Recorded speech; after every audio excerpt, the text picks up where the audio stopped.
What's going on, everyone? Welcome on into a live edition of Falcons Today by Chat Sports. I'm your host, Matthew Peterson.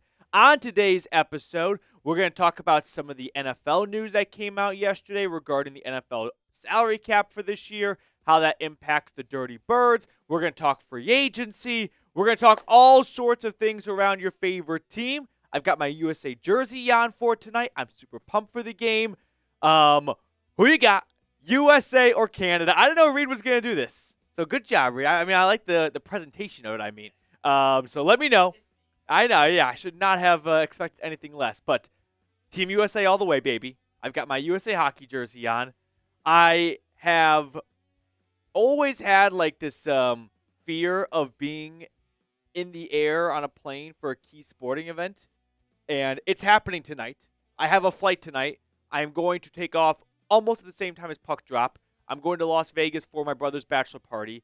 But I will say, in 2025, not the worst thing in the world to be in the air for like a marquee sporting event, because you have the ability to watch it on your phone or your tablet or whatever, and you have no distractions.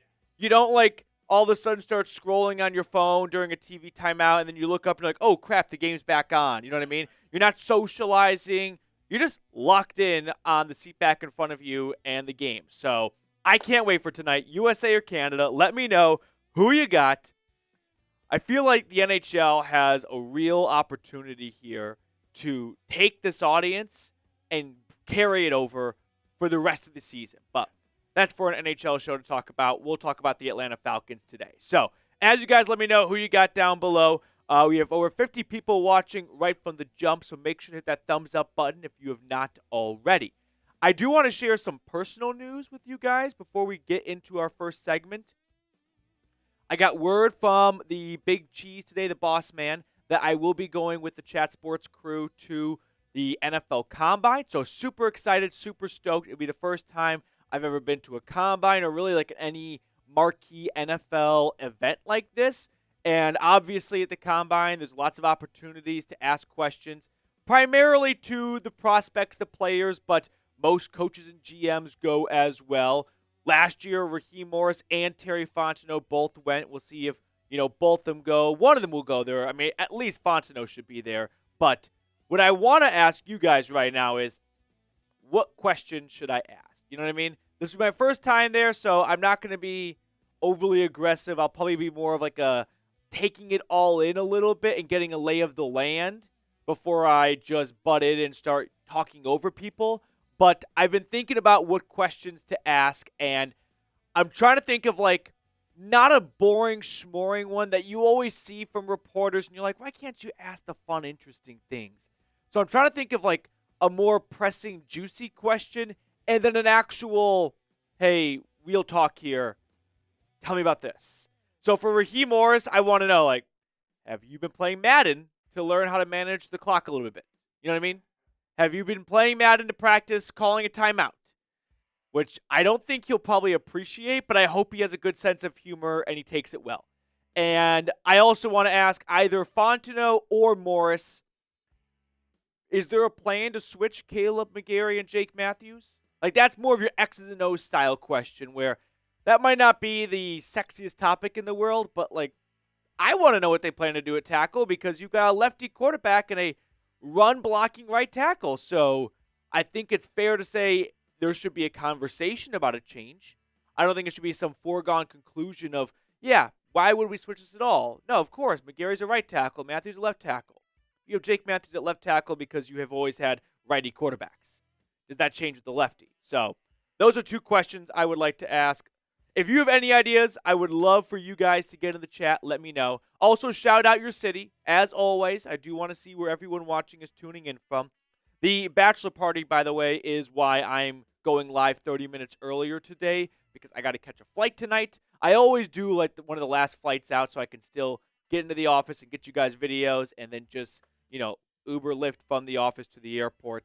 But I do have to move things up 30 minutes so I don't push my luck a little bit. My last, or two out of my last three trips. My last time I flew, I know. Last time I flew, it was to Atlanta for a day trip for my wedding tasting.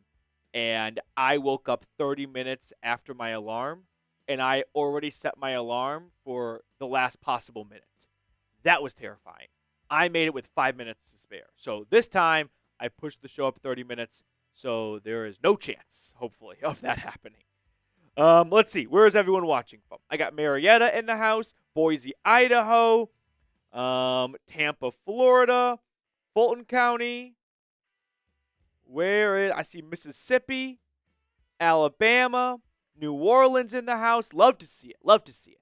All right, coming up on today's show, the latest news and rumors, as always, pertaining to today, the NFL salary cap, and, what that means for Fontenot and the Falcons in their roster construction, plus some free agency buzz. Came across a pretty, interesting, I guess we'll call it, or like a good read article from ESPN, and I was reading it just to see what they had to say, and kind of out of nowhere, the Falcons came up in it. And I was like, based on how the first 3 quarters of this article went, I did not expect Atlanta to have a part of this article. So I'll share what I learned and what my thoughts are on that, and then a mailbag. So get your questions in. And always, it's just questions for me to answer from you guys. Today, if you have questions that you are dying to ask Fontenot or Morris, if you had the opportunity, I want to be a voice of the people.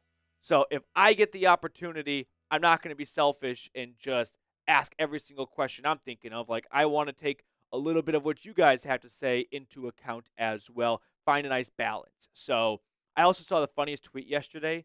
It was like, no matter what profession you work in or how long you've been working there, if you just go into a meeting and say, it's all about finding the right balance, it plays. And I was like, I've been in a lot of meetings where people just say that, and I think to myself, what the fuck does that have to do with it? Like, that did not advance the conversation whatsoever. So use hashtag Falcons or Super Chat if you want to guarantee a spot on screen. Send in a Super Chat, and we'll throw it on for all of our beautiful viewers to see. We got 20 likes. We get 5 more likes to get this plane off the ground. Once we do, we will start our first segment, which is all about the implications of the NFL salary cap increase and why it benefits, I think, certain teams more than others, and I really want to, drive that part home today. So all that coming up on today's live show. Appreciate everyone for hanging out and watching with us. Got something stuck in my mouth. And we're not in the dog days of the offseason. We're still in some good spots here, but I'd say post-Super Bowl, pre-Combine, it dips a little, and it's about to pick up a ton because all those reporters and agents and coaches and GMs, that's kind of like the triangle. Actually, we'll say a square. The square of the perfect source or rumor or story is a coach maybe telling something to a reporter exchanging that information with an agent, and an agent, what's the last part of my square? I forgot my own square. Players. I guess that wasn't players. Coach, GM, agent, reporter. Yeah. So I guess coach, GM is one. That's what I wanted. That's my square. So we'll call it triangle. Geometry is not for me. All right. Are we ready to jump into our show? We got 26 likes. Here we go. Thank you to everyone for watching our live content as always. That works for me. Let me just make sure I got all my ducks in a row here. A little bit dead air. Okay. All right. I love it. Now we're ready to rumble. Here we go. Let's jump into the first segment on today's live show.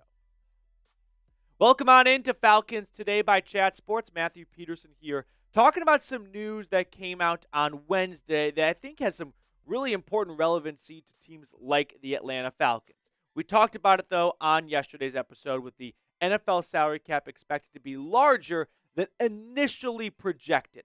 Could be anywhere between $5 to $10 million more than what people thought it would be, which is around $272 million. So if it goes up for all teams at the same level, why does this benefit some teams more than others? I think that's a pretty, maybe not simple answer, but there's a very good answer, which is there are 5 teams who are currently below the or above the salary cap. You know what I mean? Like, they need to get into the green. So when I see the salary cap is going to be larger than expected, I don't think that's terrific news necessarily for the New England Patriots, who already have $100 million plus in cap space. If you're New England, what does it matter if you have $120 million in cap space or $125 million in cap space, right? You're not going to spend an extra $5 million. You weren't going to spend all $120 million. That's not the goal of free agency, to get down to zero. No, you probably are going to spend about the same you were going to spend before anyway.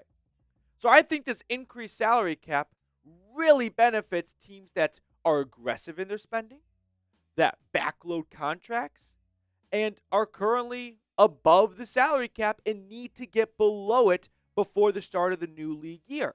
Because this extra $5, $6, $7 million in cap space that maybe wasn't accounted for, well, that's the difference between keeping Grady Jarrett or David Onyemata, right? If the Atlanta Falcons were going to be $12 million over the cap, maybe one of those guys is a guarantee, adios, see you later, pack your bags, and the other is we'll have to wait and see. But now that's down toward maybe $5 million. Could be the difference of losing one or losing zero. Whereas a team like the Patriots and some of the other teams with an enormous amount of cap space, are they really going to make the most out of an extra $5 million? I don't think they'll even notice the difference of an extra $5 million in cap space. You know who will? Someone who needs to get below the salary cap, like Atlanta. So an extra $5, $6, $7 million in cap space, and Grady Jarrett might be a Falcon next year. That's a huge pro and bonus for those 5 teams trying to get below the salary cap without losing as many key players or players they like of their choice. So before I expand more on this subject here, I'm not going to lie to you guys. The YouTube analytics across the company do not have Falcons Today in the green when it comes to subscribers over the last month. We're one of the worst right now in chat sports.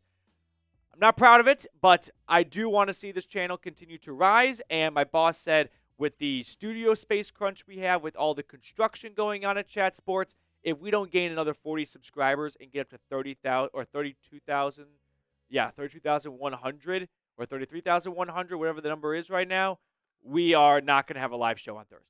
And that would suck. So please go ahead and subscribe if you have not already. So getting back to the salary cap, though, because I talked all about this on yesterday's episode, or 2 days ago, depending on when you're watching this. And if you enjoy this type of content, I highly recommend you watch this video because I do a much deeper dive on what it all means. But when it comes to any potential big moves for Atlanta, with this new 5, 6, 7, whatever it may be, $1 million in cap space, I don't think it's going to happen. You probably assumed I'd come up here and go like, Falcons are going to swing for the fences now. They have got an extra $6 million in cap space. No, I think the salary cap bonus, or add-on surplus is just going to go towards keeping Jarrett or Onyemata. I don't think that's going to be the difference maker in landing one of the premier free agent pass rushers. Not that there really is a premier Danielle Hunter or Jonathan Grenard pass rusher, a guy coming off a monster year and still in the prime of his career. You got Khalil Mack, who's kind of old, and you got Josh Sweat, who's inconsistent, but he did just have a pretty good game against Kansas City, so he'll get a nice pay raise from that. I think / hope there will be bigger signings from this move, the salary cap increase, in 2026. Right now, and this is a very fluid number, Atlanta is projected to have a little under $90 million in cap space next offseason. That's based off a $292 million projected salary cap. Every single year they come out with projections. Every year. It lasts like 2 years. And every single time it's going to be higher than those projections. So I think Atlanta's going to have about $90 million in cap space before they make any type of roster moves, restructures, releases, trades, all that stuff. So I think the time for the Falcons to make a big blockbuster move is next offseason. I think 2025 should be devoted towards Michael Penix exploration. Learn what you have in the guy.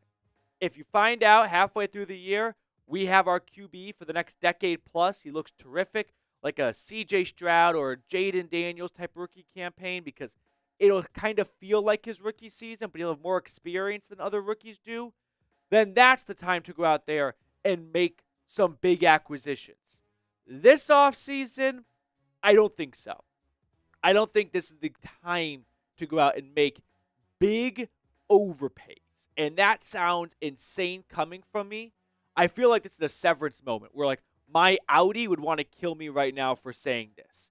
But I think it's probably in Atlanta's best interest to, sure, of course, improve their pass rush, but not overpay in free agency, right? Where if they really want Josh Sweat and other teams are offering $15 million a year, whatever the number is, and Atlanta goes, we'll double it. No, you can do that next offseason if Penix has a good year. And you're like, we've got the quarterback. Let's go out and let's really beef up this defense. Let's overspend. Let's splurge a little bit because the time to strike is now. I want to know that before making those big signings. I don't want to purchase a home before I visit the property. I don't want to make a huge long-term commitment to a defensive end if it turns out in a year from now, Penix ain't the guy for whatever reason, and now you've got a really expensive pass rusher, which isn't a bad thing, but it didn't really time up with what you were hoping with the quarterback, right? You want to time out those big signings to having the quarterback position nailed down so you can build out the rest of the supporting cast. Those big signings, they're not worthless if you don't have the right quarterback the right quarterback at the time, but it feels like empty calories. Oh, great, we got Myles Garrett, 14 sacks for the Browns last year. They still won 3 games. They didn't have the quarterback. You know what I mean? So that would be my mindset of when it comes to free agency, I don't think this increased cap should dramatically sway their approach to it. I think next offseason is the time to take the driver out. This will sound kind of pussy-ish. Take the iron. Lay up in the middle of the fairway. Not the worst thing in the world. Don't go searching for your ball in the woods. I do that a lot. So what is your confidence level, though, in Terry Fontenot? More cap space, which right now they still need to get in the green. They're in the red. Could be more signings, potentially. Do you think he's the right man for the job when it comes to, hey, we give you a surplus, a bigger budget to throw a party? Is he Angelo Martin? Is he going to throw a good party? Let me know. Scroll down the comment section. Give me a 1 through 10. I'd put my confidence for Terry right now at a 5.1. And that's just me wanting to be half glass full. But 4 straight losing seasons, he's really starting to lose me a little bit here. Now, next up on the show, I want to talk about a rising star in Atlanta that people already have their eye on, but it was nice to see this person get some recognition from the NFL community and the writers from it. So, first things first, though, a quick shout out to our friends over at PrizePicks. PrizePicks is the place to go if you are trying to get with daily fantasy sports. They've got over 10 million members and billions of dollars in awarded winnings. PrizePicks has so many awesome deals. They've got Venmo and MasterCard for quick and easy deposits, along with withdrawals into your account this season. Basketball season is heating up, and you can now win up to 1,000 times your money on PrizePicks. Download the app today and use code CLNS to get $50 instantly after you play your first $5 lineup. Here's an example of some PrizePicks selections for, as I film this on Thursday afternoon, tonight's game between the U.S. and the 51st state. Taking the less on McDavid, taking the more on the man in between the pipes, and the more on Kachuk. So, take the guesswork right now out of it when you use PrizePicks. Download the app today and use code CLNS to get $50 instantly after you play your first $5 lineup. PrizePicks. Run your game. So who is this rising star for the Atlanta Falcons? It is offensive coordinator Zac Robinson.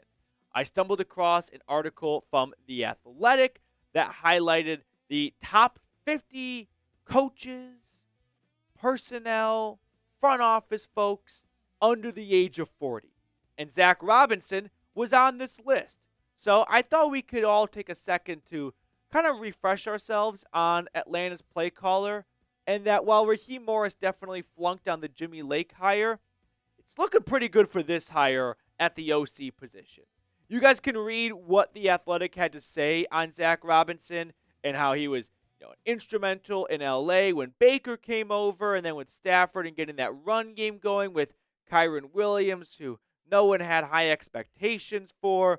But as I kept reading, there was something that really jumped out to me, and it was this part here. The Falcons underwhelmed last season in part because Cousins hit a wall.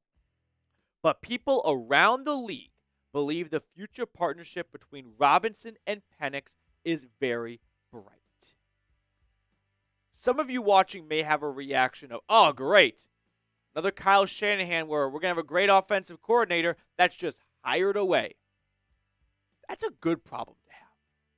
Think about it.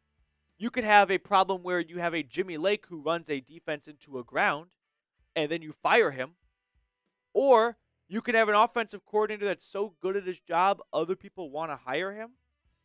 I understand it's tough when coordinators get poached away and you got to replace them and you feel like they were the catalyst for the offense or the defense. But I'd rather have a coaching staff that other coaches and other teams want to take from than, oh, they're so bad, we want nothing to do with those guys. They're going to fire them before the year's up.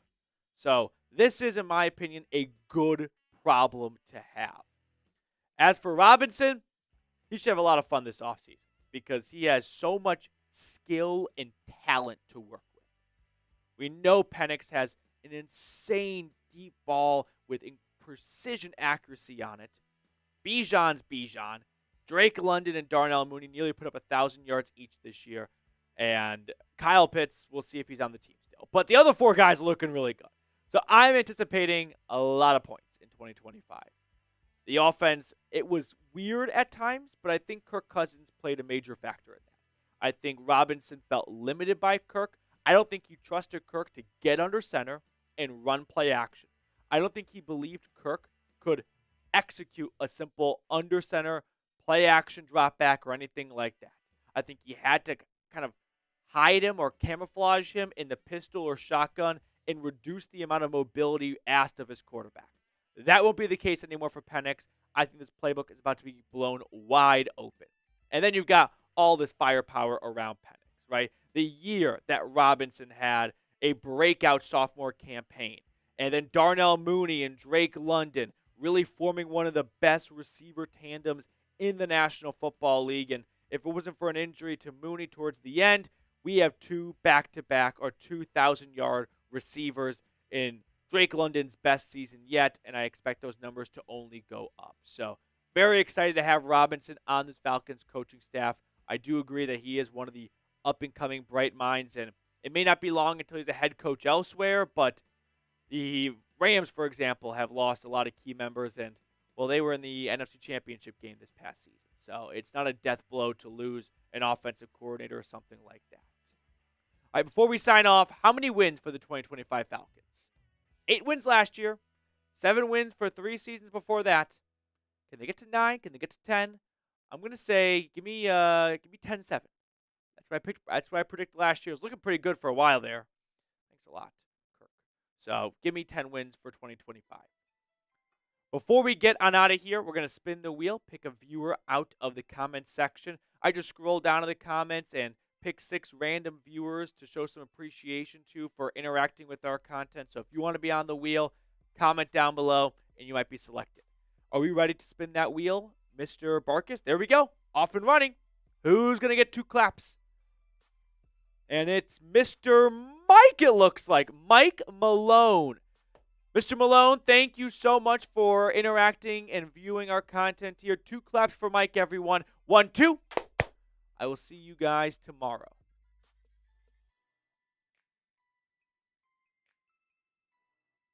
Over 100 people watching. Make sure to like the video if you have not already. How many wins for Atlanta? Jeremy says 10. Damien says 11.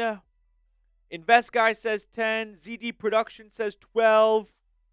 We got some questions coming in. Yeah, use hashtag Falcons. Or you can super chat. We're looking for our first super chatter of the day. Guarantee a spot on screen. So if you want to get a shout out and some extra love for, being so generous and supporting your favorite Falcons YouTube channel, super chat, and we'll throw it on for everyone watching to see.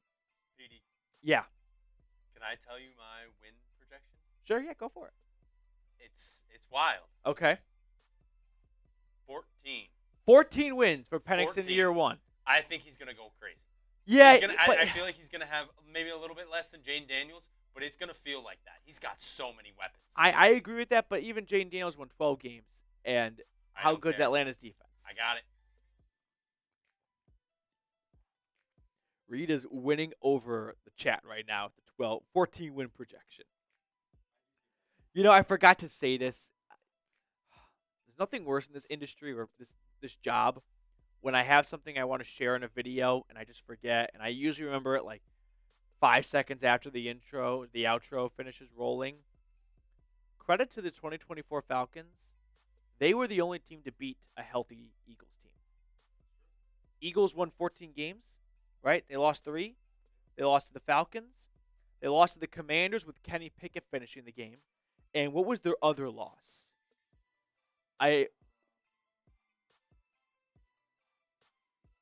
No.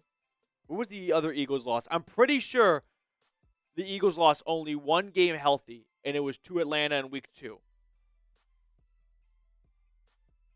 What was the other?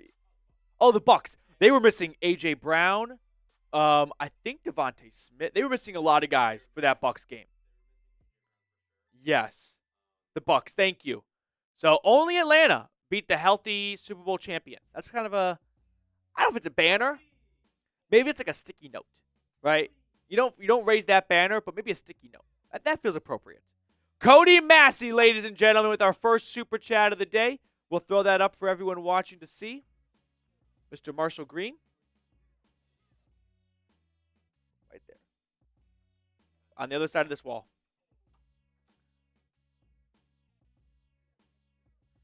Cody Massey.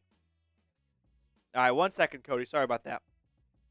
Next up on the show, we have some free agency talk, and it's not about the position you probably think I'm going to talk about. No, it's not. It's probably the position you're least thinking of.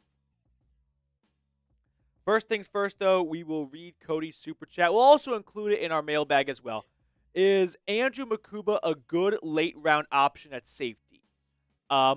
This is the Texas safety. I like Mukuba a lot. He transferred to Texas. I'm blanking on where he transferred from. It'll come to me in like a second. But he put up some really good numbers for the Longhorns and good tackler altogether. I like Mukuba. I like both the Texas DBs in this draft, Mukuba and Jahdae Barron. So both those guys offer a ton of versatility. But late round, yes, absolutely. We'll see if he even falls maybe past round 4. I think there's a good chance he could be taken in round 3, though. Jeremy, I'd love to be on that wheel one day, says Jeremy. Keep commenting on videos. There's really not a rhyme or reason to it. I just click the comments on my side, and I just go name. And sometimes you'll do recent subscribers as well. Yeah, that's true. Sometimes I'll pick people, though, that comment very nasty things to me, and it's just like they probably did not expect to, be met with kindness. Yeah. I kind of like that, like a little, turn the other cheek kind of approach when it's like, this guy's an idiot. It's like, you're on the wheel. That's like when you're driving and somebody has road rage at you. Yeah. You're like, roll your window, and you roll it and you go, I'm sorry, I didn't see you. and then they go, all right, it's okay. All right, let's get into our next segment, though. We are going to talk about some free agent targets for the Dirty Birds. And like I was saying, it's a weird story, and I'll explain more in the video. How about that? I won't give too much away. So, are we ready to rumble? Here we go. Keep getting those questions in or super chat like Mr. Massey, and we'll throw it on screen. Here we go. Could the Atlanta Falcons in free agency be pursuing a notable backup quarterback? The reason why I'm talking about this today was I came across an ESPN article where Ben Slowick highlighted, hey, what's the path for the next Sam Darnold or Baker Mayfield, where the league just discards them and someone signs them to a cheap 1-year contract and they have this breakout season and everyone's wondering, all right, well, who's going to be the Darnold of this offseason? And I just thought it was an interesting article, so I was just reading it. And you'll see later on in this video, somehow, and I think surprisingly so, the Atlanta Falcons become a part of this article.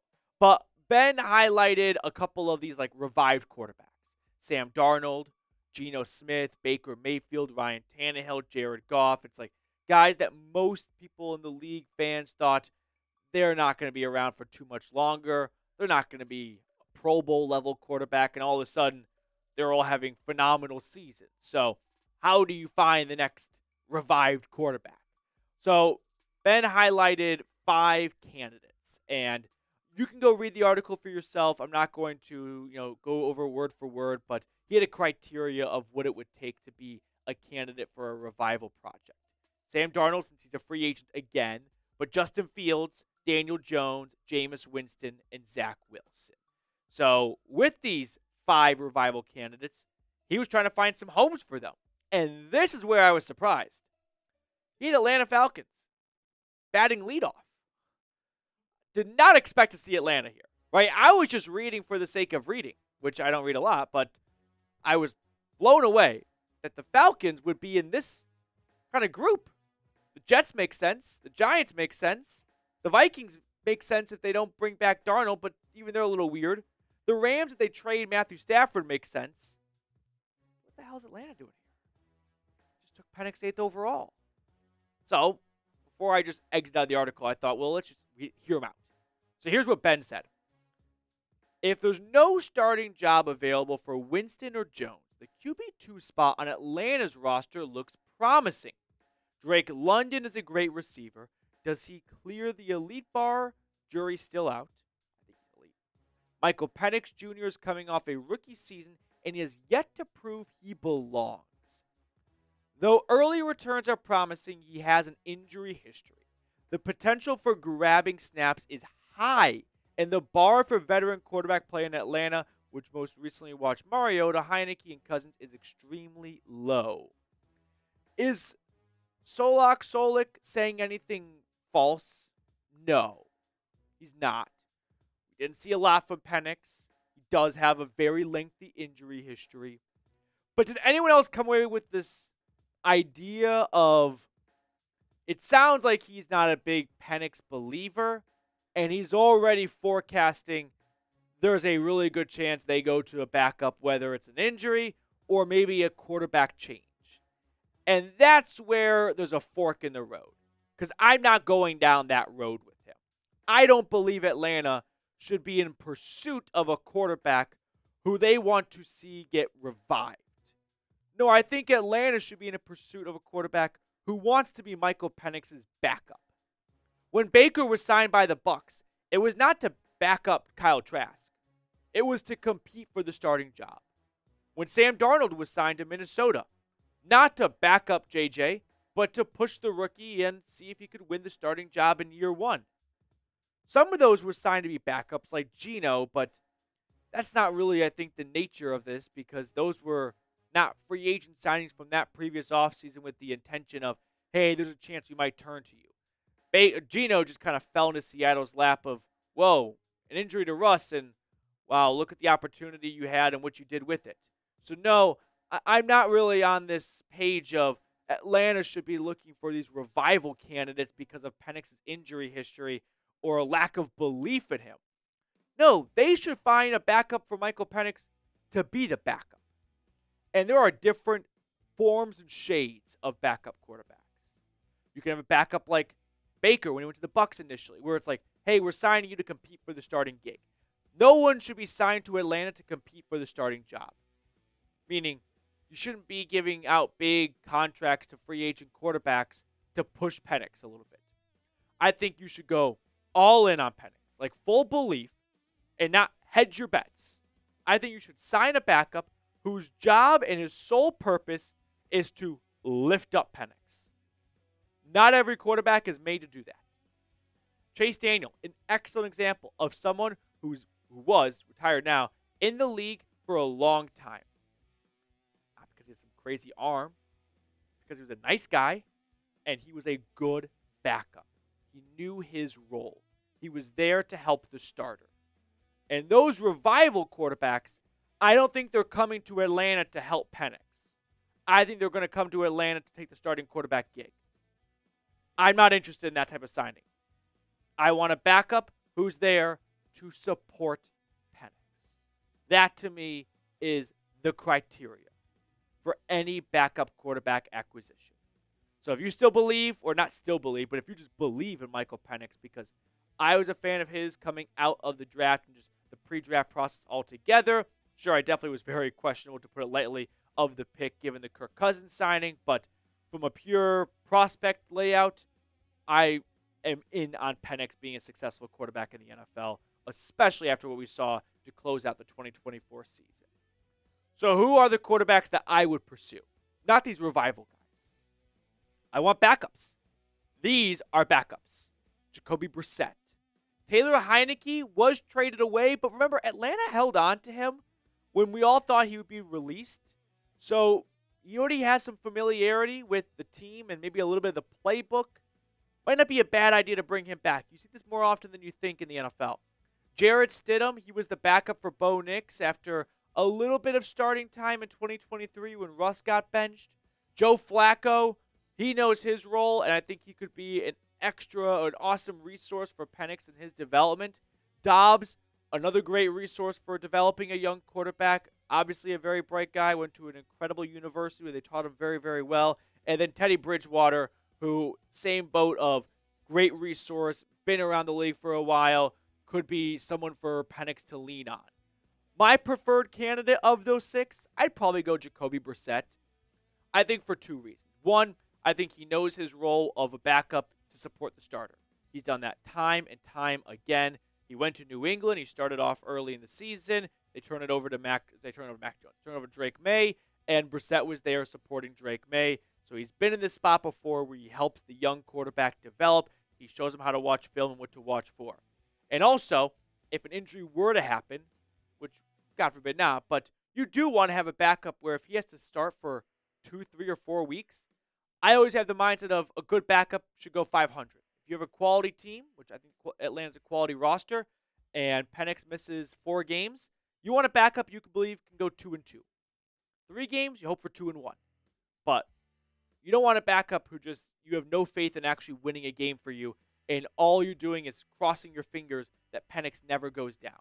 So if his number does get called for hopefully just a short amount of time, I do believe Brissett as a quarterback can help keep this season or team afloat for however long he's on the field for. But overall, I'm not hedging any bets on Penix, right? I'm not hedging a bet on, took him 8th overall, but we could sign Daniel Jones and see if we can get his career back on track. No, that should not be the focus of the Atlanta Falcons coaching staff. The focus should be on getting the best out of your 8th overall draft pick. And that comes from your offensive coordinator, your head coach, the quarterback's coach, and the backup quarterback. They should be there to do everything to make Penix the best version of himself. And if you are in the midst of developing a young quarterback while also screwing around with this revival project like you're restoring an old car, I don't think you're putting all the right resources into the main attraction, the 8th overall pick from last year's draft. You don't bring Brissett there and go, see if we can get Jacoby Brissett to some Pro Bowl level. No, you bring Brissett there to hold down the fort if needed and to make sure Michael Penix is ready every single Sunday. So speaking of our friend MPJ, over or under 20 touchdowns for him in 2025. Let me know in the comment section which one you think he's going to land on. He threw 3, I think, or 4. I think he had 3 touchdowns, 3 interceptions, something like that, but very small sample size, rookie season. So I'm not making any big judgments off of that, but yeah, life's too short. Give me the over on this one. Before we get on out of here, quick deal going on. This Falcons t-shirt and a lot more other stuff is having a big sale right now when you go to chatsports.com/Falcons50. I put that link in the comments and description of today's episode. So if you want to, re-up your Falcons wardrobe a little bit before spring gets here and into the summer months, use our link to support the channel and get some awesome Falcons gear as well. Let's spin the wheel to pick a random commenter from a previous video. See who's going to get 2 claps today. Here we go. We got 6 commenters up, and our lucky winner is Dylan Bear. Dylan, thank you so much for tuning in, for supporting the channel. 2 claps for Dylan, everyone. 1, 2. Dylan, enjoy the rest of your day, and for everyone else, I'll see you all tomorrow. I saw Grand Limousine sent in a $20 super chat. Tyman, have we seen Trucker Mike? He usually comes in around segment 2, but we did start our show 30 minutes early today. Grand Limousine, $25 super chat. By the way, Grand Limousine, this was a party foul on me, but since everyone wants to know, or now you guys are all subject to our personal business, I emailed you back because I'm using Grand Limousine for my limousine needs in May. So I shot you an email back, Grand Limousine. Get back to me whenever you can. But thank you for your support of the channel. As always, appreciate you more than you realize. And rise up, Mr. Grand Limousine. No dice on Trucker Mike.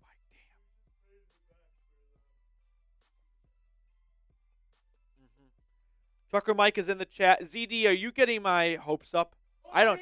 Where? Right there. Oh, there he is. Trucker Mike. All right, let's play the game. And then we'll get in the mailbag. So, what state is Trucker Mike in? Last week he was in, I think, Alabama. I'm trying to pick up on tendencies. Give me Mississippi. No, see, he was on Alabama, but he drives this north-south route. And so, with it being earlier today, might be in southern Alabama. But he could be like, I'm going to go Florida. No. You too slow. I was thinking he might be in the Panhandle, and he hasn't gotten up to, but he was in northern Alabama last time. I'm going to go with Florida. Me and Travis are on Florida. I'm going with Georgia then. You're on Georgia? I'm okay. Georgia. There you go. Take the home crowd, right? Take the home state. We'll give everyone 30 to 60 more seconds to get their predictions in. And Trucker Mike, let us know who you are. We do have a mailbag coming up next, so use hashtag Falcons or Super Chat. You saw Super Chats get on screen for everyone watching to see, guaranteed. So if you like the free content we provide, Super Chat, and we'll throw it on for all of our great viewers to see what your idea is. I got Tennessee in the chat from ZD and Christopher. The Dogsist, North Carolina. Grand Limousine's going with Mississippi. Dale thinks Oklahoma. Come on. I like to think that someone who's doing this is like at some important, not quite meeting, but moment in time, and their significant others like, can you put your phone away? And it's like, babe, Trucker Mike has not said where he is yet. And you expect me in a time like this to just not listen? Or they're like at work and they're in their cubicle and it looks like they're doing really hard work. Yeah. But they're just looking up highways of where Trucker Mike could be. Oh, no, I was about to say a joke, but it's too soon. Okay, I'll say it anyway. Can you imagine if someone in air traffic control was like directing planes in and out? Trucker Mike, Grand Limousine said Mississippi. Damn it, I was thinking Mississippi. Go with your gut, Matthew. You're right. Don't go with the gut. But I think for Trucker Mike, he deserves the gut.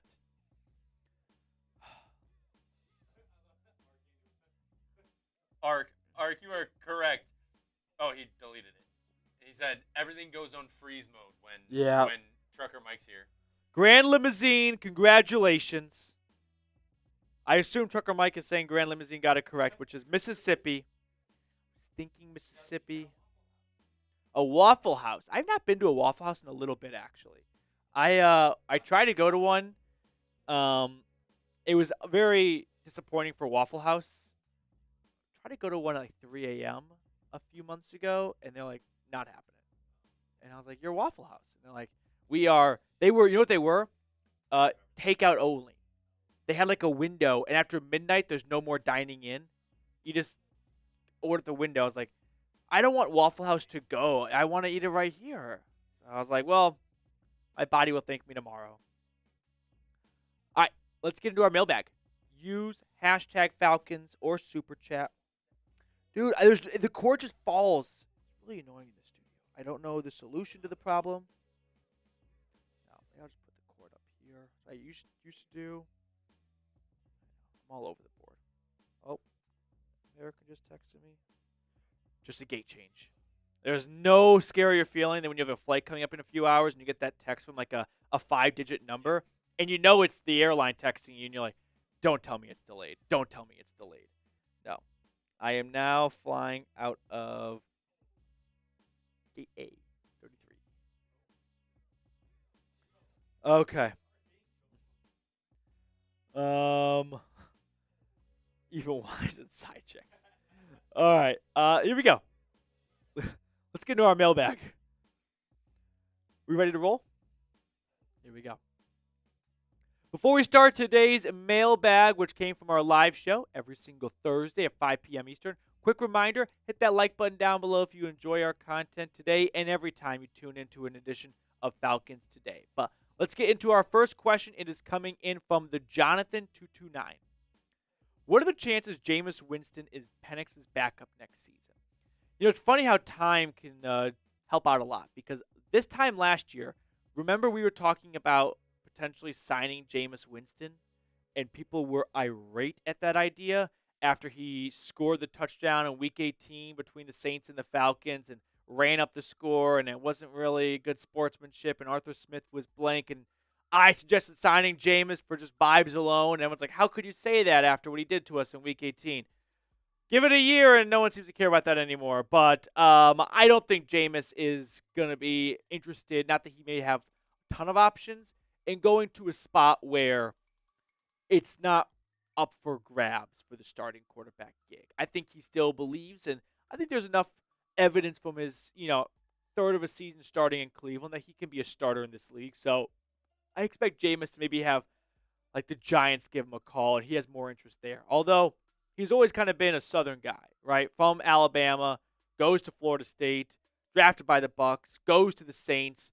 Atlanta's the hub of all that SEC country, so I'm sure he'd love to, kind of get closer to home and maybe park it in Atlanta as he gets towards the end-ish of his career, believe it or not. Cody Massey, is Andrew Mukuba a good late-round option at safety? Yes, I think there's a lot to like about Mukuba's game. He's a good tackler. He makes lots of open field plays and awesome versatility. He's bounced around a ton. He transferred to Texas, and I can't remember where he transferred from, so someone tell me in the comment section. But yes, I think Mukuba would be a very solid pick, especially with how valuable versatility is for DBs. I mean, think about it this way. NFL offenses are running so much 3-receiver sets these days that you need to have 5 quality DBs that can not just cover, but also tackle as well in open space. Because now you've got nickels lining up with linebackers at times. Because you got 3 receivers out there and a tight end, so the safeties can't just be solely focused on the tight end. So you get this $180 nickel corner trying to tackle a 225-pound tight end. You need guys that can wrap up in open space. And Mukuba, I think, could be a great selection for Atlanta. I'm a genius. Will the Falcons franchise tag Drew Dalman? This has been, I would say suggested, but like floated out there as a, hey, could this really happen? The short answer is no. They're not going to franchise tag Drew Dalman. The franchise tag window opened a few days ago. It'll stay open for like 2 more weeks until NFL free agency kicks off, but don't expect Atlanta to use a franchise tag on Dalman for one reason, and that's the franchise tag is not created equal for offensive linemen because it does not break down by position. If you don't know what the franchise tag is, it's basically a compromise that was made when NFL. All right, little history lesson here. For a while, there was no free agency in the NFL, right? You were drafted and you played there and you got traded, but there was not this free agency period that we see today. And so as free agency got to get introduced, some of the owners were not a fan of it. And so the compromise that was worked up was we want a franchise tag that we can place on a player and they have to stay. Players don't like it because it takes away an opportunity for them to get a long-term contract and they just get paid for 1 year. And if they were to get injured in that 1 year, they miss out on a lot of future money. So the franchise tag most often is used in the non-exclusive franchise tag, which is you take the top 5 highest paid, take the position, say, wide receiver. Top 5 highest paid receivers over the last 5 years, an average of those salaries. And that's the price you pay for that upcoming season. And if a team would like to make an offer for that player, they can submit an offer sheet. And if the player and the original team agree to that offer sheet, then the original team receives 2 first-round draft picks from the new team. So it kind of almost happened with Lamar, if you remember that a little while ago, but all the owners were in collusion not to screw the Ravens over, and no one had any interest. But going back to Drew Dalman, because I've gone on a long history tangent here, the offensive linemen, they're not broken down by position. It's not a franchise tags for centers, for guards, for tackles. They lump them all together. Center is probably the least paid position of the offensive line. So what did I say it was? Like $25.8 million. That's $7 million more than what the highest paid center is making in the NFL. So no, this is a very long-winded way to explain why they will not franchise tag Drew Dalman. They are not going to give him $25.8 million, fully guaranteed, against the cap. $7 million more than already the highest paid center in football. Drew Dalman's going to get a contract that's between, I'd say, Ragnow and Humphrey. I think he's going to get somewhere around $14-ish million a season. So let me know if you think Atlanta will ultimately re-sign their starting center. I know the Bears have a ton of interest in Dalman. They desperately need a center for Caleb Williams, and maybe Atlanta decides we're going to focus our priorities or just resources elsewhere and try and find a new cheap center in the draft because they found Dalman in round 4. Rashard Clark, what is the position you think the Falcons might draft in the first round that you might not see coming? I think it's offensive line. Really good question, Rashard. Offensive line's a possibility if they come to the conclusion of Caleb McGarry is not the guy at right tackle. What if they move on from Caleb McGarry? They just decide, we'll take the $14 million in cap savings and we'll find a new starting right tackle, which is why in my last mock draft, I had Atlanta going with the right tackle in round 2. So in your situation here, maybe they just go with, hey, we have a young quarterback. Let's protect his blind side. You know, it might sound weird prioritizing a right tackle in the draft, but flip it in your brain. He's a lefty, so it's like prioritizing a left tackle for your young quarterback. That makes sense to me. Another one, and I was going to do a video about this, and I think I still will. Wide receiver has been tossed out there. Stop it. Absolutely not. You've got Drake London coming off the best year of his career. Darnell Mooney was so close to 1,000 yards. You really need to improve on Ray McLeod's numbers, which I thought, by the way, were really good given the size of his role for this offense. He vastly exceeded my expectations. I sure hope they don't go wide receiver. But if it's not wide receiver, how about inside linebacker? What if they have a lot of concerns about Troy Anderson and Nate Landman's long-term health?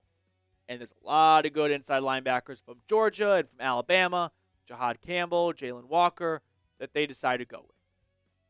Dale, you're on screen. Do you think the Jets will trade for Kirk if we split his salary? No. So any team trading for Kirk Cousins is taking on $27.5 million base salary. No team is going to take on $27.5 million in base salary. It's just not happening. I think other teams are going to call Atlanta's bluff and go, you're not keeping him to be the backup. He literally just self-sabotaged to force his way out. He admitted after lying to us all season long that he was playing through an injury. He made himself look bad in the process, but he also saved his derriere a little bit because now teams know why he did not play well. But in that process, he took an egg and went splat on Raheem Morris's head because now Morris looks like a biggest Dumbo for not noticing either his starting quarterback was injured, which you should notice, or B, playing Kirk Cousins while he was injured. That to me seems like, not to, reference another World War II thing here, a bridge too far. Before we get on with the rest of today's mailbag, quick shout out to our friends over at PrizePicks. PrizePicks is the best place to get real money sports action. With over 10 million members and billions of dollars in awarded winnings, PrizePicks has made daily fantasy sports accessible to all. Just pick more or less on at least 2 players. Basketball season is heating up, and PrizePicks is the best place to get real money action while watching your favorite sports. They put their members first, so all withdrawals are fast, safe, and secure. Now, I'm filming this show during our live show Thursday afternoon, so we'll see how this ages after the weekend. But here are my selections for USA, Canada, and you can see if I'm 3 for 3 or one big Dumbo. But the beauty of PrizePicks is if I go 2 for 3, I can still turn a profit. Download the app today and use code CLNS to get $50 instantly after you play your first $5 lineup. All of that information is in the comments and description of today's video. Download the app today and use code CLNS to get $50 instantly after you play your first $5 lineup. PrizePicks. Run your game. Burton Bros, if you were the GM, what 3 moves would you make? Picks, trades, cuts, signings, what would you do? They have to be possible. Love your video sub. Burton Bros, thank you for the nice words at the end here. All right, 3 moves. 3 moves here. Okay. With some level of realism and not just, fantasizing. This is not going to sit well with some of you, but I think I'd probably trade Kyle Pitts. I'm going to get $10+ million in salary cap relief, and I'm going to get a quality draft pick for a team that only has 5 picks, and 40% of those picks are in round 7. Now, I'm not saying Kyle Pitts can't be good.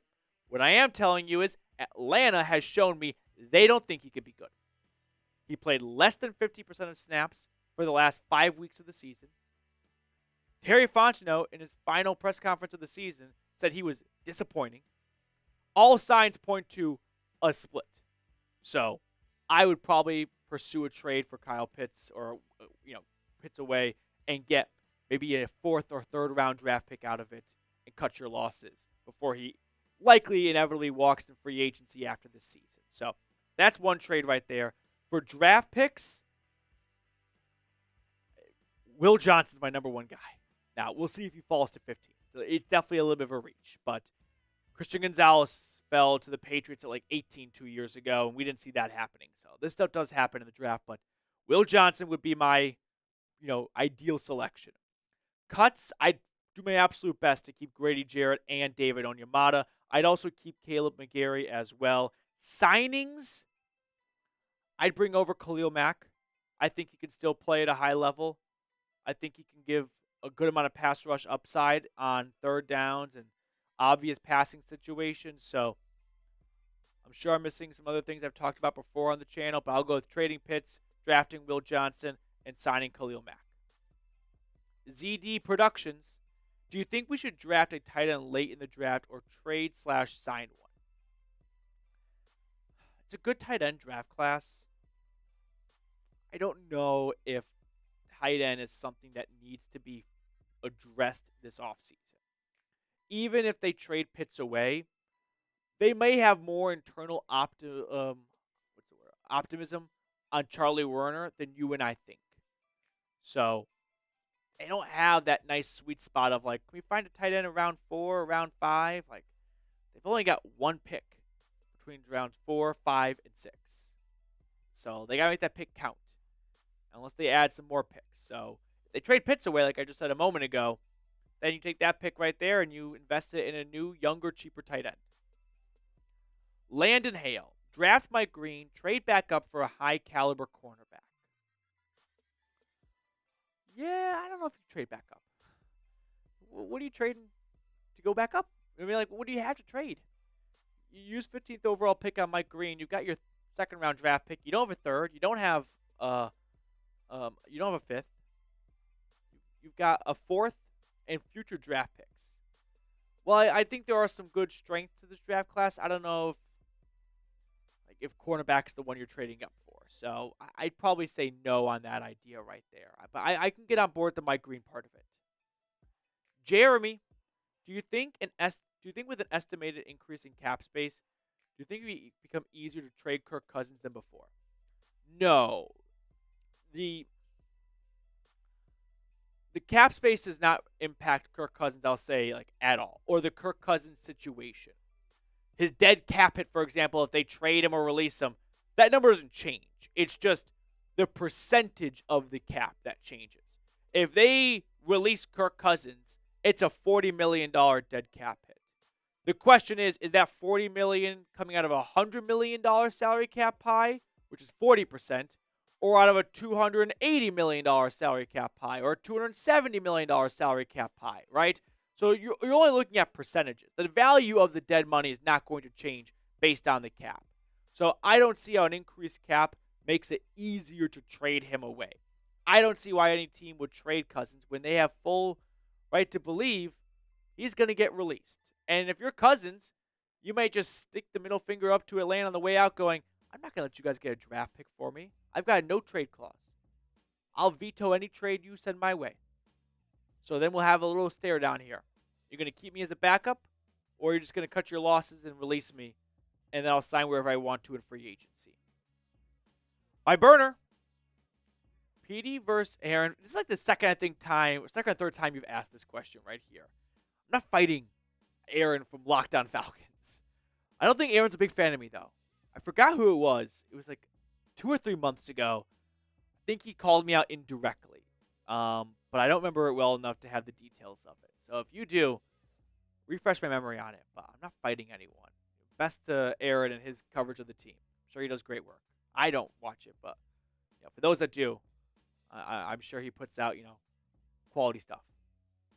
All right, before we sign off, let's make sure you guys are subscribed. Scroll on down, click that like button, click the subscribe button. Help us continue to grow as a channel, and in return, we'll give you free Falcons content.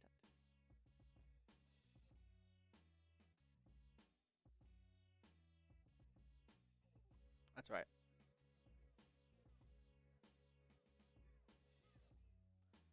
All right. Damon's question. Which one is Damon? What question? We are weak at tight end. Oh, I'm not trying to say that the Falcons are great at tight end. I think they may not view tight end as high enough up on their priority list that it can get solved this offseason.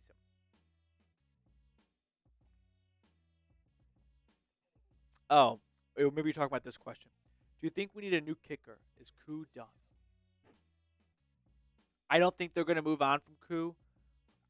Based on just everything they said during his struggle, I think they have his back. But if there's concerns that medically he's not going to be quite the same again, then that's a different situation. But a healthy Younghoe Koo, I think, is going to be here for 2025. Yeah, weird to say that. I think they're going to bet on a bounce back. Okay. Cody, I remember that it wasn't Aaron, it was the other guy. Oh, now I feel bad for Aaron a little bit. Was it another guy from Locked On? I thought just Aaron. I really don't keep up with the Locked On Falcons coverage. So, I do love some drama, though. Who doesn't? Everyone loves drama. Come on. All right.